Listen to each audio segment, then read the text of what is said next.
আমরা সবসময় দুনিয়ার ধনী দেশের কথা বলে থাকি, কিন্তু পৃথিবীতে এমন অনেক গরিব দেশও আছে যাদের থাকার জন্য ঘর তো দূরের কথা, তারা ঠিকমতো খাওয়া-দাওয়া করতে পারছে না। ২০১৭ সালে বিবিসি সংবাদ সূত্র মতে ৫ নম্বর তালিকায় যে গরিব দেশটি রয়েছে তা হলো দি সেন্ট্রাল আফ্রিকান রিপাবলিক। এটি মধ্য আফ্রিকার একটি দ্বীপ দেশ। এই অঞ্চলে অনেক প্রাকৃতিক সম্পদ থাকার পরও এই দেশের বাসিন্দারা দুস্থ অবস্থায় জীবনযাপন করছে।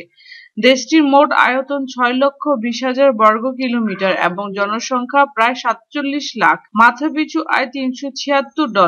এখানে অধিকাংশ মানুষের থাকার জন্য কোনো ঘরবাড়ি নেই। গাম্বিয়া। গাম্বিয়া একটি ছোট ইসলামিক দেশ যা গাম্বিয়া ইসলামী প্রজাতন্ত্র হিসেবে পরিচিত। এই দেশটি আফ্রিকা মহাদেশে অবস্থিত। গাম্বিয়ার আয়তন ১০,৬৮৯ বর্গ কিলোমিটার। মোট জনসংখ্যা ১৯ লক্ষ।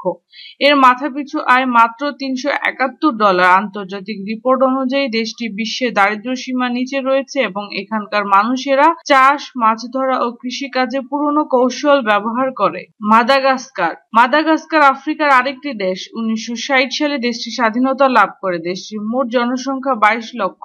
কিন্তু সবচেয়ে দুঃখজনক ব্যাপার হলো দেশটির ৯০ ভাগ মানুষের প্রতিদিনের আয় মাত্র $২, যা শুধুমাত্র দেশটির রাজনৈতিক অস্থিরতার জন্য। সম্পূর্ণ কৃষিকাজের উপর নির্ভর দেশটি সব মিলে মাথাপিছু আয় $৩৬৮।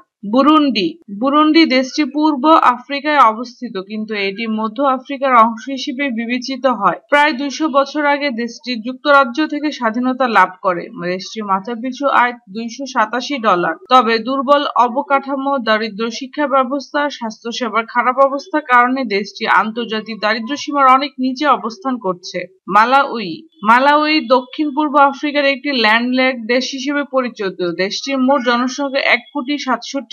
এর মাথাপিছু আয় $২২৬। এখানকার মানুষের জীবনযাত্রার মান অত্যন্ত নিম্নমানের। দারিদ্রতার হার অনেক বেশি। দেশটির অধিকাংশ মানুষের খাদ্যের কোনো সুব্যবস্থা নেই এবং স্বাস্থ্য রক্ষার অব্যবস্থাপনার কারণে দেশটির জীবনযাত্রার মান ক্রমেই নিচের দিকে যাচ্ছে। যদি আমাদের ভিডিওটি ভালো লাগে তাহলে অবশ্যই লাইক করার অনুরোধ রইল। ধন্যবাদ।